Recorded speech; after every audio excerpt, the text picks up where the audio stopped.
السلام علیکم 10th class, کیسے ہیں آپ لوگ بیٹا؟ آپ کی دلچسپ اسٹوری پرستان کی شہزادی جو ہے وہ جاری ہے۔ آج ہم اس کا صفحہ نمبر 32 کا جو تیسرا پیراگراف ہے اس کی تشریح کرتے ہیں، مشکل الفاظ کے معنی بھی لکھیں گے۔ ہم نے اس سے پہلے یہاں تک پڑھا ہے کہ سیدانی بی جو ہیں وہ پہنچ گئی ہیں پرستان میں، اور ان کے ساتھ ہو کیا رہا ہے اس کا آگے ذکر ہے۔ میں پالکی سے اتری اور چادر اوڑھ کر اچھی طرح اوڑھ کر اس پری کے ساتھ چلی۔ پالکی، ڈولی۔ انہوں نے کہا جی وہ ڈولی سے اتری ہیں، انہوں نے اپنی چادر ٹھیک کیا، اس پری کے ساتھ محل کے اندر چل پڑی ہیں۔ کیا کہوں اندر کیا بہار تھی۔ اب وہ میر صاحب کی بیگم کو بتانا چاہ رہی ہیں کہ اندر جو تھا وہ بہت خوبصورت نظارہ تھا، بہار تھی، نظارہ خوبصورت تھا، بہت اچھا خوبصورت سا نظارہ تھا۔ اور کس قسم کا تھا؟ ہزاروں پریاں، گورے گورے رنگ، بوٹا سقط، زرق برق لباس پہنے، کپڑے، ہستی چہلیں کرتی آہلی گاہلی پھر رہی تھیں۔ گورا گورا رنگ یعنی جو ہزاروں پریاں تھیں جن کے خوبصورت گورے رنگ تھے، سفید رنگ تھے۔ اور بوٹا سا قد، بوٹا کہتے ہیں چھوٹے قد کو، بوٹا سا قد چھوٹے قد، اور زرق برق کپڑے، چمکتے ہوئے لباس، چمکتے دمکتے کپڑے۔ ہستی چہلیں کرتی، چہلیں کرنا شرارتیں کرنا، اچھلنا کودنا شرارتیں کرنا۔ آہلی گاہلی، آہلی گاہلی پھر رہی تھیں، اتراتے ہوئے گھوم رہی تھیں۔ آہلی گاہلی اتراتے ہوئے پھر رہی تھیں، گھوم رہی تھیں۔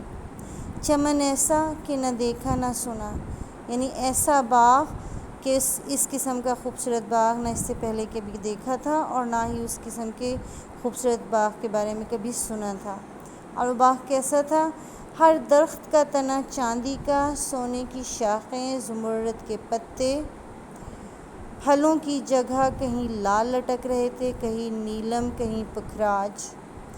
اب وہ کیا کہہ رہی ہیں؟ انہوں نے کہا کہ وہاں جو درخت تھے ان میں سے ہر درخت کا تنا جو تھا وہ چاندی کا بنا ہوا تھا، اور اس درخت کی جو شاخیں تھیں، ٹہنیاں، وہ سونے کی بنی ہوئی تھیں، اور اس کی جو پتے تھے، پتے کا رنگ چونکہ نیلے رنگ کا ہوتا ہے، ہرا ہوتا ہے، مگر یہاں انہوں نے کہا کہ جو پتے تھے وہ سبز رنگ کے قیمتی پتھر سے، جسے زمرد کہتے ہیں، اس سے بنے ہوئے تھے۔ پھلوں کی جگہ کہیں لال لٹک رہے تھے۔ لال کہتے ہیں ایک قیمتی پتھر ہوتا ہے جس کا رنگ جو ہے وہ سرخ، اور سرخ کی مختلف قسمیں ہوتی ہیں، لال لٹک رہے تھے۔ کہیں نیلم، نیلم کہتے ہیں ایک قیمتی نیلے رنگ کا پتھر۔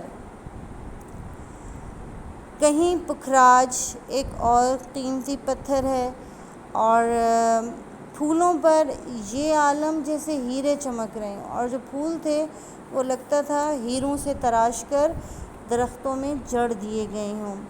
کلیاں تھیں کہ سراہی دار موتی، جیسے سراہی کی گردن جو ہوتی ہے اس طرح کی انہوں نے، مطلب شیپ آپ دیکھیں، کلی جو ہے وہ سراہی کی مانندی ہوتی ہے، تو وہ کہہ رہی ہیں کلیاں جو تھیں وہ ایسا لگتا تھا جیسے موتی ہیں، اور ان موتیوں کی شیپ جو ہے وہ سراہی کی طرح ہے۔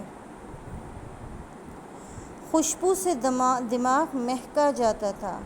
مہکنا مطلب خوشبو دینا، دماغ کے اندر خوشبو سے دماغ جو تھا اس میں خوشبو رچ بس گئی تھی۔ حوضوں کا پانی اللہ اللہ، حوض یعنی تالاب۔ اب تالاب کا جو پانی تھا اس کے بارے میں اس کی خوبصورتی انہوں نے بیان کی ہے، وہ کیسی تھی؟ چاندی کے ورق بکھرے ہوئے معلوم ہوتے تھے، یعنی پانی اتنا شفاف تھا اور اس شفاف کے ساتھ اتنا چمکدار تھا، جیسا لگتا تھا کہ اس کے اوپر چاندی کے ورق بکھیر دیے گئے ہوں، سلور کلر کا، مطلب روپہلی پیپرز ہوتے ہیں، آپ نے شاید کبھی چاندی کے ورق دیکھے ہوں جو مٹھائیوں کے اوپر سلور کلر کے لگے ہوئے ہوتے ہیں۔ مٹھائیوں کی دکان پر آپ دیکھیں تو کچھ مٹھائیوں کے اوپر لگے ہوئے ہوتے ہیں، اس کو چاندی کا ورق کہتے ہیں۔ تو لگتا تھا پانی کیا ہے، چاندی کے ورق بکھرے میں، فواروں میں سے موتیوں کی بوچھاڑ ہو رہی تھی۔ اب فواروں میں سے جو پانی کے قطرے تھے وہ ایسے مسلسل بوچھاڑ ہونا، مسلسل برسنا، تو ایسا لگتا تھا کہ پانی کے قطروں کے بجائے جو ہے موتی وہاں سے گر رہے، یعنی پانی کے قطرے اتنے شفاف، اتنے اسموتھ گول کہ وہ لگتا تھا گویا موتی ہیں، موتی وہاں سے برس رہے ہیں۔ چلتے چلتے ایک بارہ دری میں پہنچے۔ بارہ دری کی سجاوٹ کیا بیان کروں۔ اب اس میں چلتے چلتے یعنی وہاں سے رستے سے گزرتے گزرتے انہوں نے کہا ہے کہ ہم ایک بارہ دری میں پہنچے۔ بارہ دری کیا ہوتا ہے، یوں سمجھیں کہ ایک برآمدے ٹائپ بڑا سا کمرہ ہوتا ہے جو جس میں کھڑکی دروازے زیادہ ہوتے ہیں اور بہت ہوادار ہوتا ہے، تو اس کو ہم کہا جاتا ہے بارہ دری۔ ہوادار کمرہ ہوتا ہے، اسے بارہ دری کہا جاتا ہے۔ وہاں تک پہنچے۔ بارہ دری کی سجاوٹ کیا بیان کروں، قلعے کے دربار بھی دیکھے مگر اس جیسا سما آج تک نظر نہیں آیا۔ اب یہاں وہ کہہ رہے ہیں کہ پہلے وہاں ایسا سما نظارہ، منظر، سجاوٹ، سجا ہوا، سینکڑوں سرخ، سبز، نیلی، زرد، اودی، سفید کرسیاں بچھی تھیں۔ اب یہ تمام رنگ انہوں نے گنوا دیے ہیں کہ سینکڑوں قسم کے رنگوں کی جو ہے وہاں پر سینکڑوں کرسیاں بچھی تھیں، بے شمار کرسیاں جو ہیں وہ بچھی ہوئی تھیں۔ ان میں کس کس رنگوں کی تھی، یعنی وہاں سرخ رنگ کی، سبز یعنی ہری رنگ کی، نیلے رنگ کی، زرد رنگ کی، اودا کہتے ہیں لائٹ پرپل کو، اور سفید، اس رنگ کی کرسیاں بچھی ہوئی تھیں۔ رنگ برنگ کی بلور کی تھیں۔ اب وہ کرسیاں کیا ہیں، بلور کہتے ہیں شیشے کو، لگتا تھا جیسے وہ کرسیاں ہیں وہ شیشے کی بنی ہوئی ہیں اور یہ مختلف رنگوں کی ہیں یا کسی اور چیز کی، ایسی شفاف کہ آر پار نگاہ گزر جائے۔ شفاف، صاف، آر پار یعنی جیسے شیشے میں ہم ایک طرف سے دوسری طرف دیکھ سکتے ہیں، تو وہی کہہ رہی ہیں کہ سمجھ نہیں آتا کہ وہ کرسیاں جو تھیں وہ شیشے کی بنی ہوئی تھی یا کسی ایسی چیز کی، جو بھی تھا مگر اس کے آر پار دیکھا جا سکتا تھا،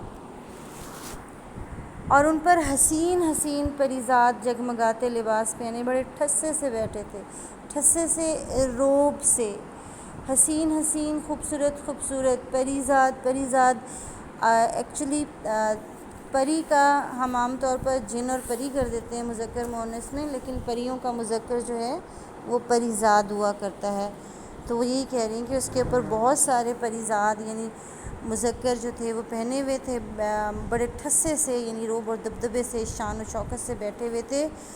بیچ میں ایک نمکیرے کے نیچے ایک بڑے یاقوت کے تخت پر، نمکیرہ کہتے ہیں چھت کے نیچے تنا ہوا کپڑا یعنی سائبان، چھتوں کو ڈیکوریٹ کرنے کے لیے اس کے نیچے جو کپڑا جو ہے وہ نمکیرہ، شامیانہ جو ہے جو تانا جاتا ہے وہ، تو وہ جو ان کے لیے بنا ہوا ہوگا اسٹیج، اس کے اوپر جو ہے شامیانہ تنا ہوا تھا، اور شامیانہ کیسا تھا، اس کے نیچے ایک بڑے یاقوت کے تخت پر، یاقوت میں نے آپ کو پھر بتایا کہ پیچھے بھی بتایا ہے کہ یاقوت جو ہے وہ ایک قیمتی پتھر ہے، اس کے تخت پر جس میں ہیرے اور پنے کی پچی کاری کا کام تھا، ہیرے اور پنے کی پچی کاری۔ اب پچی کاری کہتے ہیں نقش و نگار کو۔ اب یہ وہ نقش و نگار نہیں ہوتے کہ اس کو ہم برش اٹھائیں اور پینٹ کر لیں، بلکہ جو پچی کاری ہوتی ہے وہ بطور خاص وہ نقش و نگار ہوتے ہیں جو پتھروں کو تراش کر اس کے اندر بیل بوٹے بنا کے، کھدائی کر کے، اور پھر ان کے اندر مختلف قسم کے مختلف رنگوں کے پتھر جو ہیں وہ اسی باریکی سے اس کے اندر فٹ کر دیے جاتے ہیں، تو اسے پچی کاری کہتے ہیں۔ تو اس میں انہوں نے کہا ہے کہ ہیرے اور پنے کی پچی کاری تھی، یعنی اس کے اوپر اندر ہیرے جڑے ہوئے تھے اور پنے جو تھا وہ اس کی نقش و نگاری کی گئی تھی، نقاشی کی گئی تھی، اور پھر انہوں نے کہا ہے کہ بادشاہ اور بادشاہ بیگم عجیب شان سے، یعنی بڑے عجیب و غریب بڑے شاندار انداز میں بیٹھے ہوئے تھے۔ بادشاہ بیگم کے پہلو میں ایک لڑکی کوئی 14-15 برس کی، چہرہ جیسے 14ویں رات کا چاند۔ اب یہاں پہلو کا مطلب ہے سائیڈ میں، ان کے ساتھ ہی۔ اس سنٹنس کو بہت غور سے سنیے گا اور پڑھیے گا، کیونکہ ایک MCQ یہ بھی آ جاتا ہے کہ شہزادی کی عمر کتنی تھی، تو شہزادی کی عمر 14-15 برس کی تھی۔ چہرہ جیسے 14ویں رات کا چاند۔ 14ویں رات کا چاند بہت شفاف، چمکدار اور خوبصورت ہوتا ہے، اس لیے اس کے چہرے کی خوبصورتی کو یہاں سے تشبیہ دی گئی ہے۔ زلفیں کھلی ہوئی، اس کے بال جو تھے وہ کھلے ہوئے تھے، اور اس کے پر جو تھے وہ کئی رنگوں کے پر تھے، اور ایسے چمکدار کہ اس پر آنکھ نہیں ٹھہرتی تھی۔ سر پر نیم تاج رکھے، نیم تاج آدھے سر کا تاج، اور تینوں کی پوشاکیں لباس ایک رنگ کی ہو تو بتاؤں، گھڑی میں 4 رنگ بدلتی تھی، یعنی وہ جو لباس تھا بادشاہ کا، ملکہ کا اور شہزادی کا، وہ ایک لمحے میں کئی رنگ تبدیل کر لیتی تھی، اور اس لیے مطلب بادشاہ اور ملکہ کے سر پہ پورے تاج تھے، شہزادی جو تھی اس کے سر پہ چھوٹا سا تاج رکھا ہوا تھا، نیم تاج، وہ سینٹر میں جو چھوٹا سا تاج ہوتا ہے پورے سر کے تاج کے بجائے۔ اور وہ کہتی ہیں کہ اس لڑکی کے رنگ کئی رنگوں کے پر تھے اور ایسے چمکدار تھے کہ انہیں دیکھا نہیں جا سکتا تھا۔ اب یہاں وہ کیا بتاتی ہیں سیدانی بی کہ وہ چلتے چلتے جو ہیں جب ایک بارہ دری میں پہنچی، تو اس بارہ دری کی سجاوٹ جو تھی وہ ایسی تھی کہ بارہ دری یعنی 12 دروازوں والے بڑے کمرے میں پہنچی تو اس کی آرائش و زیبائش اور سجاوٹ ناقابل بیان تھی۔ سیدانی بھی کہتی ہیں کہ میں نے اس سے قبل لال قلعہ دلی کے دربار بھی دیکھے تھے، لیکن بارہ دری جیسا منظر مجھے کبھی بھی نظر نہ آیا۔ وہاں بھی 12 دریاں ہوتی تھیں، لال قلعے میں بھی 12 دریاں تھیں، مگر ایسا منظر کہیں نظر نہ آیا۔ کیا تھا وہاں پر؟ سینکڑوں رنگوں کی کرسیاں بچھی ہوئی تھیں، جن میں سرخ، سبز، نیلی، زرد، سرمئی اور سفید کرسیاں موجود تھیں، اور یہ سب کرسیاں جو ہیں شفاف رنگ اور رنگ برنگے چمکدار شیشے سے بنی ہوئی تھیں، اور اتنی شفاف تھیں کہ آر پار نظر آ رہا تھا۔ ان کرسیوں پر ان پریوں کے جو تھے بچے، وہ بڑے قیمتی اور زرق برق لباس پہنے ہوئے شان و شوکت سے بیٹھے ہوئے تھے۔ پھر انہوں نے کہا کہ وہاں درمیان میں ایک شامیانے کے نیچے یاقوت سے بنا ہوا تخت تھا، جس پر بڑی خوبصورتی اور قرینے سے ہیرے اور نقرئی کاغذ یعنی گولڈن کلر کے کاغذ کا کام کیا گیا تھا، اور اسی تخت پر بادشاہ اور اس کی ملکہ بہت شان و شوکت سے بیٹھے ہوئے تھے۔ بادشاہ کی ملکہ کے ساتھ ایک 14-15 سال کی لڑکی بھی بیٹھی تھی، اور اس کا چہرہ 14ویں کی چاند کی طرح روشن اور حسین تھا۔ اس کے بال کھلے ہوئے تھے اور اس کے پر بھی کئی رنگوں کے تھے، ان میں اتنی چمک تھی کہ آنکھیں چندھیا جاتی تھیں، اور اس کے سر کے اوپر نیم تاج آدھا چھوٹا سا تاج رکھا ہوا تھا، اور ان تینوں کے لباس جو تھے وہ تھوڑی دیر کے بعد اپنے رنگ تبدیل کر لیے تھے، اس لیے یہ بتانا ناممکن ہے کہ ان کے لباس کا رنگ کیا تھا۔ اگلا پیراگراف صفحہ نمبر 33 کا پہلا پیراگراف بنتا ہے: میں آگے بڑھی مگر ہاتھ پاؤں کانپ رہے تھے۔ ہاتھ پاؤں کانپ رہے تھے یعنی وہ گھبرا رہی تھی، آگے تو بڑھی لیکن اس کے اندر گھبراہٹ تھی، ڈر سے نہیں حیرانی سے۔ کہ ہاتھ پاؤں جو کانپ رہے تھے یا میں گھبرا رہی تھی، وہ ڈر کی وجہ سے، خوف کی وجہ سے نہیں، بلکہ حیرت کی وجہ سے تھی کہ یا اللہ، یہ کون لوگ ہیں؟ میں جاگ رہی ہوں یا خواب میں ہوں؟